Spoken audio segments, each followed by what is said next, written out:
ফিরে এলাম বিরতির পরে বই আড্ডা লিকাচা অনুষ্ঠান নিয়ে চ্যানেল ওয়ানের সোমবারের এই সন্ধ্যাবেলায় আমাদের সঙ্গে আজকে অতিথি হিসেবে উপস্থিত আছেন অয়ন্তিকা ঘোষ। অয়ন্তিকা প্রাবন্ধিক, অয়ন্তিকা নাট্যকার, অয়ন্তিকা অনুষ্ঠানের উপস্থাপিকা, সবকিছু নিয়ে এই কথা হবে। রয়েছেন অয়ন্তিকা ঘোষ। অয়ন্তিকা, তুমি একটা শব্দ বললে শ্রব্য নাট্য, মানে ইদানিং শ্রুতি নাটক শব্দটার মধ্যে দিয়ে আমরা এটা বেশি চিনি অবশ্য। তো যাই হোক, এই যে শ্রুতি নাটকও তুমি লিখেছো, আবার তুমি নাটক দেখা, নাটক অভিনয় করা, নাটক প্রযোজনা করার সঙ্গে একবারে আবাল্য জড়িত। অনেক ছোটবেলায় তোমার নাটক দেখে শুরু করেছি আমি। তো তুমি দুটোর মধ্যে পার্থক্য খুব ছোট করে কিছু তোমার মনে হয়? মানে শ্রব্য নাটক আর মঞ্চ নাটকের মধ্যে? শ্রব্য নাটক অনেক কঠিন অভিনয়ের জন্য, কারণ ওখানে আঙ্গিক, বাচিক, আহার্য, সাত্ত্বিক সবটাই প্রকাশ করতে হয়। আর মঞ্চ নাটক সেই তুলনায় অনেক সহজ, মানে করতে হয় গলার মধ্যে দিয়ে, কণ্ঠের মধ্যে দিয়ে। আর মঞ্চ নাটকে মানে একদা তো শ্রব্য নাটক বলতে বেতার নাটক ছিল, এখন সেটা মঞ্চে মঞ্চে হচ্ছে অনেক বেশি, শ্রুতি নাটক করে সবাই করছেন এখন। মঞ্চ নাটকের একটা অন্যতম ক্যারিশমা, মানে কিরকম সঙ্গে সঙ্গে দর্শক প্রতিক্রিয়াটা পাওয়া যেত। বেতার নাটকে তো খুব মন দিয়ে অভিনয় করতে হতো একটা ঠান্ডা ঘরের স্টুডিওর মধ্যে, মানে সেটাই যে সঙ্গে সঙ্গে কোনো তো দর্শকদের কোনো প্রতিক্রিয়া পাওয়া যেত না, এটা তো একটা আছেই। আর যেটা আছে সেটা শ্রব্য নাটকের সময়কালটা খুব সংক্ষিপ্ত, মানে সেখানে ক্লাইম্যাক্সটা অনেক তাড়াতাড়ি আনতে হয়, আবার তাড়াতাড়ি সেটাকে পরিণতির পথে নিয়ে যেতে হয়। মঞ্চ নাটকে তো এখানে তুমি একটু ঢেউ খেলানোর সুযোগ পাবে, অনেকটা বড়। তো এটা তো আছে, এইগুলো তো আছে। ছোট থেকে তুমি নাটক অভিনয় করলে, মঞ্চে মঞ্চে ঘুরে বেড়ালে, মফস্বলে বাংলার কোথায় না গিয়ে তোমরা করেছো অভিনয়। ক্রমশ বড় হলে, কিশোরী হলে, তোমার যৌবন বেলা এতগুলো বয়স কাটালে, এই থিয়েটার করতে করতে, থিয়েটার দলের সঙ্গে ঘুরতে ঘুরতে তোমার প্রেম হয়ে যায়নি? মানে অনেক একাধিক প্রেম নিশ্চয়ই এসেছে। অদ্ভুত, আমার জীবনে অনেক প্রেম এসেছে, কিন্তু আমার কখনো না কাউকে প্রথমেই পুরুষ মনে হয়নি, আমার থেকে মানুষ মনে হয়েছে। যে কারণে আমার দিক থেকে আমি কিন্তু আক্রান্ত হয়েছি কম, মানে প্রেমে আক্রান্ত হয়েছি। লোকে তোমার প্রেমে পড়েছে?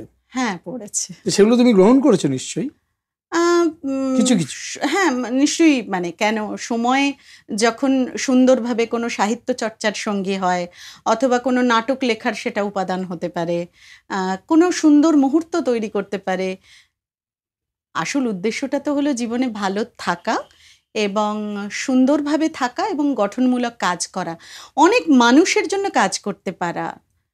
প্রেম কিন্তু তোমাকে প্রাণিত করে সর্বত্র, মানে যেমন কবিদের করে, যেমন কবি, তেমন নিশ্চয়ই তোমার নাটকেরও কোনো চরিত্র হিসেবে প্রেম বা একটু প্রেম হচ্ছে এরকম ব্যাপার এসেছে, তেমন একটু অংশ যদি তুমি পড়ে শোনাও।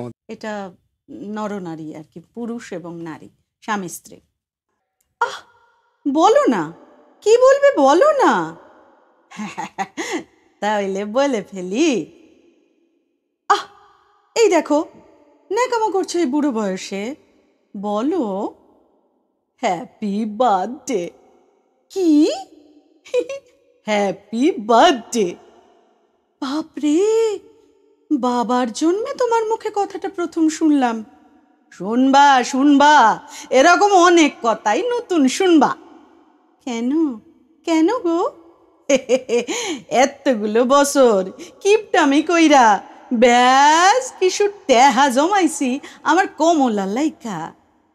কমলা, তুমি আমার নারায়ণ, আমি আফটার অল নারায়ণ, কমলার নারায়ণ, শ্রী নারায়ণচন্দ্র ভট্টাচার্য। এ কি কথা রে বাপু? হ্যাঁ, তোমাকে আমরা সবাই ভাবতাম তুমি ভীষণ কিপটে, তুমি সঞ্চয় করেছো আমার জন্যে। ও, এবার বার্থডে গিফট দিতাছি। Birthday gift? Yes madam Bhattacharya, birthday gift. সেটা আবার কি? একটার লগে আর একটা ফ্রি। তোমার তোমার হলো কি এই একই সঙ্গে দুটো গিফট? প্রথম যেটা গিফট হইল সেটা হইল যে, চোখটা বন্ধ করো, বন্ধ করো, চোখ বন্ধ করো। আচ্ছা বাবা, করছি চোখ বন্ধ। পিছন দিকে ফিরো, ফিরো ফিরো। এবার তোমার বিনুনিটা ওই সামনের দিকে লও। আমার কমলার পাকা চুলের আবার বিনুনি। এই নিলাম বিনুনি। এবার বলো, এ কি গলায় এটা কি পড়েছ আমায়? হ্যাঁ, আমার সঙ্গে চোখ বন্ধ কইরা আয়নার সামনে আসো, আসো আসো, আগাও আগাও। এবারে হইছে, এবারে চোখ খোলো। ও মা, বাপরে, এত বড় গিনি হাট, এত প্রচুর দাম। এটা এটা আমার না তো কার? আমার তো শালিকা নাই। কি করে কিনলে গো? ধনতেরাসে ওই ধনের তেরাস বাসাইয়া দিবেটে। উফ, কি দারুণ হয়েছে। আর আর দ্বিতীয় গিফটটা, দ্বিতীয় গিফটটা ফুর্তিতে একেবারে ডগমগো। বলো না, ও ঘরে যাও, খাটের তলায় তোমার লক্ষ্মী পূজার সব উপকরণ আইনা রাখছি, ছোট মা লক্ষ্মীরাও আইনা রাখছি, যাও পূজার আয়োজন করো। মানে এটা হচ্ছে ওদের, উনি লক্ষ্মী পুজো করতে চান, কিন্তু বাঙাল এবং ঘটির যে অসুবিধাটা, মানে একদিন দীপান্বিতা কালী পুজোর দিন লক্ষ্মী পুজো, একটা কোজাগরি লক্ষ্মী পুজোর দিন, তার স্বামী বাধা দিয়েছিলেন ওই জন্য, সেই জন্য এতদিন পর সেইটা হচ্ছে আর খুব ভালো।